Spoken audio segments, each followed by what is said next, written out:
उसका? हमारी press conference का सब्जेक्ट यही है कि आज जो मुमरा का माहौल बिगाड़ा गया है, अच्छा, जिस तरह से लाइन आर्डर को की धज्जियाँ उड़ाई गई हैं, जिस तरह से स्कूल जाने वाले बच्चे स्कूल नहीं जा पाए हैं, मरीज एम्बुलेंस में फंसे पड़े थे, सारे लोग परेशान थे।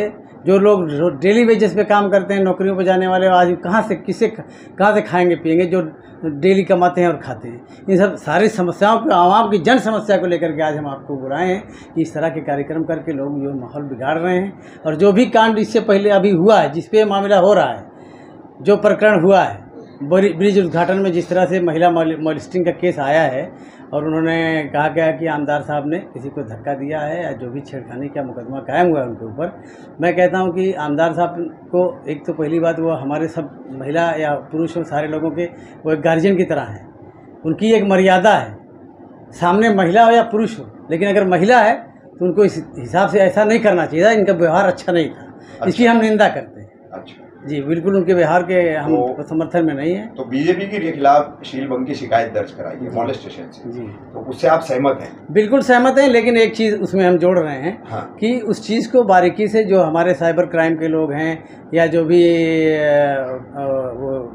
इन्वेस्टिगेशन की कमेटियां हैं, वो उसको जांच करें, प्रकरण की पूरे जांच करके अगर दोषी होते हैं तो जिस तरह से एक आम आदमी को सज़ा होती है, एक आम आदमी को जेल भेजा जाता है, उसी तरह आमदार साहब को भी जेल जाना चाहिए।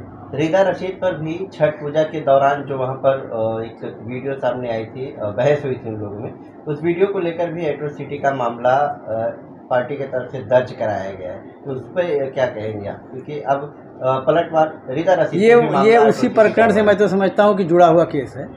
रिदा रशीद को लगातार टारगेट किया जा रहा है, या जैसे भी जो भी उनके सामने खड़ा होता है, जो इतिहास रहा है विधायक जी का, जो इतिहास रहा है कि कोई भी अगर ताकत बनाता है, खड़ा होता है उनके सामने, उसको दबाने की पूरी कोशिश की जाती है, चाहे वो रिदा रशीद हो या इसके अलावा कोई और रहा। अभी MIM के अध्यक्ष को आपने देखा क्या किस तरह प्रताड़ित किया गया।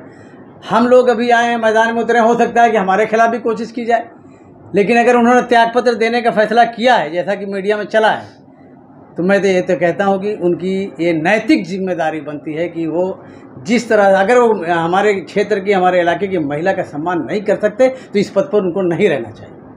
शुरू में आपने कहा कि जिस तरीके का आज माहौल बनाया गया शहर में, तो क्या हुई उस पर आप खुलासे से क्या बताएंगे? हम ये साफ साफ बता रहे हैं कि एक प्रकरण को लेकर के विधायक जी के समर्थकों ने जिस तरह से सड़क पर तांडव किया और उस पर रोड जाम किया, बवाल किया, तोड़ फोड़ किया, और जो है हमारे बच्चे, स्कूल जाने वाले बच्चे, मैं दिन में देखा कि गार्जियन बच्चे अपने, वो हमारी माएँ बहनें अपने बच्चों को पैदल ले जा करके कई किलोमीटर पैदल चलना पड़ा उनको। जिन लोगों को ट्रेन पकड़ना थी उनको कैसे वो लोग मैनेज किए, कैसे कितने पहुँचे कितने नहीं पहुँचे, सारी दिक्कतें हुई, सारी परेशानियाँ हुई। इसकी मैं घोर निंदा करता हूँ कि लॉ एंड ऑर्डर, कानून व्यवस्था की जिम्मेदारी हम सब पर है।